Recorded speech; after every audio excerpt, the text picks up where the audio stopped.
Mbështolli kokën me fletë alumini pas larjes së flokëve. I la pa fjalë të gjithë me këtë truk. Shumica e vajzave dhe grave kanë shumë probleme me flokët, por me këtë truk të thjeshtë, ju do të keni flokë të bukur, plot me shkëlqim dhe të fortë. Çdo gjë që ju nevojitet për këtë truk janë vetëm disa përbërës të natyrshëm. Përbërësit që ju duhen janë një limon, portokall ose grapefruit, një banane dhe 2 litër qumësht.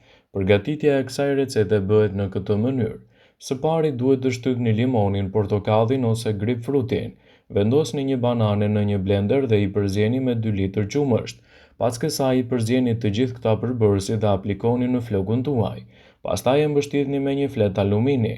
Kjo përzierje duhet të lihet për të vepruar në flokë për gjysmore dhe më pas t'i lani flokët me shampo. Me këtë kombinim ju do të keni flokë plot me shkëlqim, të shëndetshëm, të bukur, çka është më e rëndësishme, do të evitoni gjithashtu edhe mbajtjen e tepërt të zbokthit në flokë.